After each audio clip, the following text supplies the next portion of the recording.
many times have you heard, knowledge is power, or measure what matters, or maybe less ubiquitously, you grow what you feed?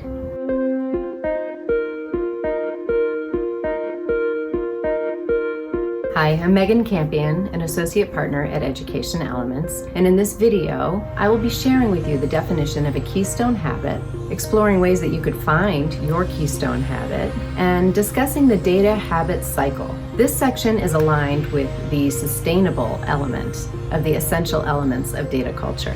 If our cliches are any indicator, we can all agree that collecting, reviewing, and understanding data is a pretty important life skill. Because after all, knowledge is power, and we do measure what matters, and you do grow what you feed, meaning if you pay attention to something, it tends to thrive more than if you ignore it. In education, we know that data often has the power to win any argument. Once we've agreed on the value of referencing and knowing data when making decisions, we're left with the question about how to be sure that this value lives out in the daily practices and culture of an organization. This is where the idea of a Keystone habit comes in. Now you may be wondering, what's a Keystone habit? I first learned about Keystone habits when I read the book, The Power of Habits, Why We Do What We Do by Charles Duhigg. James Clear in his book Atomic Habits refers to them as gateway habits. But for the purposes of our conversation, we're going to stick with Keystone habits. A Keystone habit is a really high leverage practice that you can put into place, and once it's embraced, it can transform everything.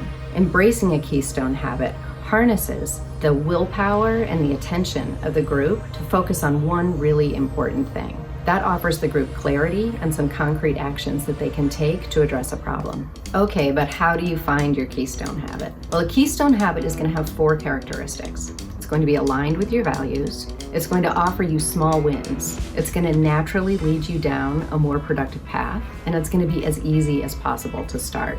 So how does this relate to data culture? Well, data and habits go together like peanut butter and jelly. First, you can use your data to determine your starting point as you build your habit. A super simple example. My Keystone habit is that I weigh myself every day. So on day 1, I weighed myself to get a sense of my starting point. And my theory in beginning this habit was that by weighing myself every day, I would become a little more conscious of things like how much I was eating, how much water I was drinking, how often I was moving. And in weighing myself every day, I'm building the habit of reviewing data. So there. I built a habit of collecting and reviewing data, and that habit has cascaded into other more positive habits. So this brings us to a consideration of the data habit cycle and the role of Keystone habits in building a sustainable data culture. When you consider the data habit cycle, what you're really doing is that regular review of data after you've identified and implemented your habit helps support sustaining data culture because you are scaling comfort and fluency with examining data. Once you have examined and reviewed the data, you may want to revise, refine, or add to your habit, depending on what you learned. This practice supports the development of a responsive culture in which you are making timely adjustments in response to changing needs. Take some time now to brainstorm one habit that you can introduce to your team to start moving toward your goal.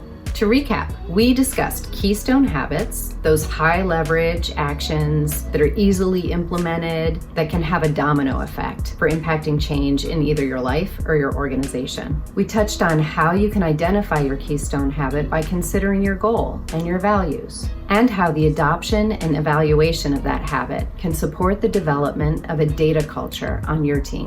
Thanks for watching and exploring the relationship between habits and data with me.